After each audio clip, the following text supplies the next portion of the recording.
Today we will start chapter number 14 properties of parallel lines. क्या होती है parallel lines? Parallel lines के बारे में जानेंगे। सबसे पहले ऐसी दो लाइंस जिनको आगे एक्सटेंड करने पर वो आगे इंटरसेक्ट नहीं करेंगे, एक दूसरे को इंटरसेक्ट नहीं करेंगी, वो हमारी पैरेलल लाइंस होती है। ये तो बात रही हमारी पैरेलल लाइंस की। अब कुछ प्रॉपर्टियां हैं पैरेलल लाइंस की। एक्सरसाइज करने से पहले हम कुछ प्रॉपर्टियां देखेंगे।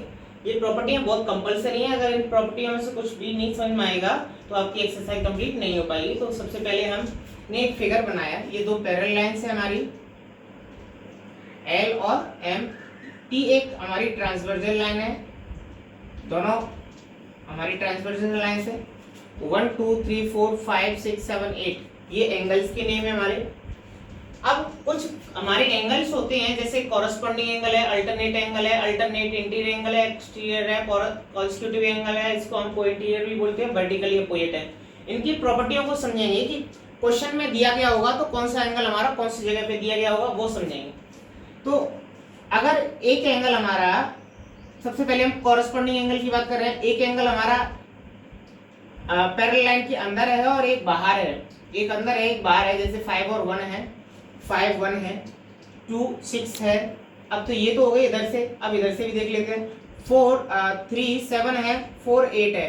तो ऐसे एंगल एक अंदर एक बाहर, एक अंदर एक बाहर, एक अंदर एक बाहर, एक अंदर एक बाहर, इस तरह से होंगे। वो होंगे हमारे कॉरेस्पॉन्डिंग एंगल। और कॉरेस्पॉन्डिंग एंगल हमेशा हमारे इक्वल होते हैं। जैसे जो वैल्यू हमारी 1 की होगी वही हमारी 5 की होगी, वही हमारी 4 की होगी, वही हमारी 8 की होगी। इस तरह से ये इक्वल होते हैं। अब अल्टरनेट इंटीरियर कैसे होते हैं? ऐसे एंगल अल्टरनेट इंटीरियर एंगल होते हैं जैसे 3 और 5 है हमारा, 4 एंड 6 है। अल्टरनेट इंटीरियर हमारे दो ही होंगे, दो ही पेयर होंगे हमारे। तो 3 एंड 5 का पेयर हो गया एंड 4 एंड 6 का। ऐसी अल्टरनेट एक्सटीरियर है हमारा, 1 एंड 7 का एक पेयर है हमारा एंड 2 एंड 8 का है। ये भी आपस में इक्वल होते हैं, ये वाला एंड ये वाला, ये वाला, ये वाला। तो ये अल्टरनेट एक्सटीरियर, ये बाहर की साइड है तो एक्सटीरियर हो गए, ये अंदर की साइड थे तो इंटीरियर हो गए। ये दोनों प्रॉपर्टी। कॉन्स्टिट्यूटिव एंगल क्या होते हैं? अल्टरनेट, ये हमारे कॉन्स्टिट्यूटिव इंटीरियर एंगल, ऐसे एंगल जो दोनों एक ही साइड में हो और अंदर की साइड में हो, इनको बोलते हैं कॉन्स्टिट्यूटिव एंगल या फिर कोइंटीरियर एंगल। कोइंटीरियर एंगल का जो सम होता है वो होता है हमारा 180 के इक्वल। जैसे 3 और 6 की अगर वैल्यू को ऐड कर दिया जाए तो वो हमारा 180 के इक्वल में होगा।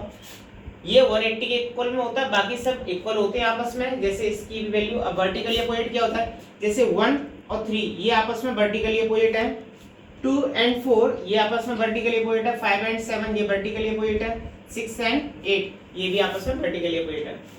ये तो है हमारी प्रॉपर्टी। अब क्वेश्चंस पे आते हैं। क्वेश्चन नंबर 1 है हमारा, सेम फिगर दिया गया है आपके लिए, ये दो पैरेलल लाइंस हैं। अब उसमें कंडीशन क्या है? सबसे पहले उसने दिया है कि एंगल 5 का वैल्यू दिया गया है। तो हम यहाँ से इसको फाइंड करने के लिए हम कैसे भी इसकी वैल्यू पुट कर सकते हैं, कैसे भी इसको लगा सकते हैं। कई सारे मेथड है इसको सॉल्व करने के लिए। तो हम सिंपल प्रॉपर्टी देखेंगे। हमने देखा एक एंगल बाहर है, एक अंदर है, एक बाहर है। तो 1 और 5 के लिए हमें 1 की भी वैल्यू पूछी है, तो 1 और 5 में कौन सी वैल्यू लगे, प्रॉपर्टी लगेगी 1 इक्वल टू 5। 1 इक्वल टू 5 क्यों किया? क्योंकि हमें पता है कि कॉरेस्पॉन्डिंग एंगल है हमारे। कंडीशन लिख दी हमने कॉरेस्पॉन्डिंग एंगल। और कॉरेस्पॉन्डिंग एंगल कैसे होते हैं हमारे? इक्वल होते हैं। तो 1 इक्वल टू 5 है, किसके बेसिस पे इक्वल है? हमारा कॉरेस्पॉन्डिंग एंगल के बेसिस पे इक्वल है। तो हमारा एंगल 5 का वैल्यू कितना दिया? 70 दिया है, तो 70 पुट कर दिया। ऐसे ही हमारा 3 और 5 के बीच में, क्योंकि हमें एंगल 3 की वैल्यू पूछ रहा है वो, तो 3 और 5 के बीच में भी हमारी एक प्रॉपर्टी लगी हुई है। 3 और बीच में क्या लगी हुई है? देखो 3 एंड 5 हमारे कैसे एंगल है? 3 एंड 5 अल्टरनेट इंटीरियर एंगल है। तो अल्टरनेट इंटीरियर एंगल भी हमारे कैसे होते हैं? इक्वल होते हैं। अल्टरनेट इंटीरियर एंगल लिख दिया हमने, 3 एंड 5 इक्वल होता है। 5 की वैल्यू हमें पहले से पता है, तो ये हो गया। अब हमने देखा कि हमें एंगल 4 की वैल्यू पूछ रहा है। अब एंगल 4 का 5 के साथ क्या कॉन्सेप्ट है? 4 और 5 का क्या कॉन्सेप्ट आ रहा है हमारा? अल्टरनेट इंटीरियर का आ रहा है। 4 और 5 का क्या कॉन्सेप्ट आ रहा है हमारा? कॉन्स्टिट्यूटिव एंगल का आ रहा है। तो कॉन्स्टिट्यूटिव एंगल का वैल्यू जो होता है, कॉन्स्टिट्यूटिव को हम कोइंटीरियर भी कह सकते हैं, उनका जो सम होता है 180 के इक्वल होता है। दोनों को ऐड कर देंगे। यहाँ से एंगल 5 की वैल्यू पता है हमें, 4 की वैल्यू निकल के आ जाएगी। हम इसको सॉल्व करेंगे। तो इधर से इसको उधर लेके गए हम, ये हमारा एक लाइन और बढ़ाना पड़ेगा यहाँ से। Angle 4 is equal to 180 minus 70 is equal to 110।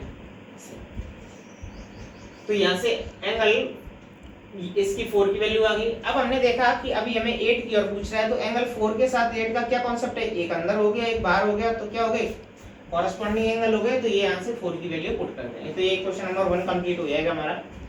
अब हमारा सेम क्वेश्चन है question number 2। Question number 2 same दिया है, लेकिन उसने क्या कहा है, किसी भी एंगल का वैल्यू नहीं दिया गया है, उनका रेशियो दिया गया है। 1 और 2 का रेशियो दिया गया है, मींस ये 5 का दिया है, ये 7 का दिया है, रेशियो में दिया, रेशियो लिख लिया। जब हम रेशियो को हटाते हैं तो कोई भी कांस्टेंट नंबर ले लेते हैं, ये 5x हो गया, ये 7x हो गया, 5x 7x हो गया। अब हमने देखा कि इन दोनों के बीच में तो कोई प्रॉपर्टी हमने ऐसी नहीं पढ़ी है, लेकिन जो भी लाइन हमारी एक स्ट्रेट लाइन होती है उसके ऊपर बने एंगल लीनियर पेयर होते हैं। लीनियर पेयर का जो सम होता है वो 180 के इक्वल में होता है। तो 1 + 2 की वैल्यू को जोड़ेंगे तो 7 + 5 12 12 हो गया, 12 से इसको डिवाइड किया, ये आ गया 15, मींस x की वैल्यू जो आ गई हमारी 15 आ गई। 15 को हम एंगल नंबर 1 और एंगल नंबर 2 में पुट करेंगे। एंगल नंबर 1 में पुट किया हमारा 75 आ गया, एंगल नंबर 2 में पुट किया हमारा 105 आ गया। तो एंगल 1 और 2 तो आ गया।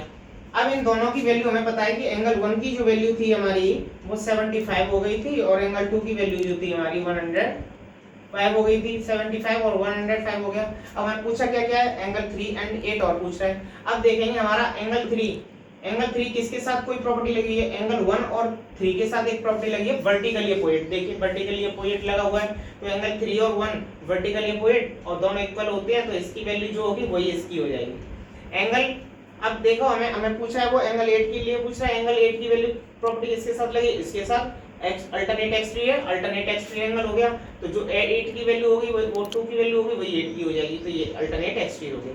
इस तरह से आपके क्वेश्चन नंबर आप मैक्सिमम क्वेश्चन करने की कोशिश करेंगे। अब नेक्स्ट वीडियो में और इसकी एक्सरसाइज को फिनिश करेंगे, तब तक आप इसके क्वेश्चंस करने के लिए आप कोशिश कर सकते हैं।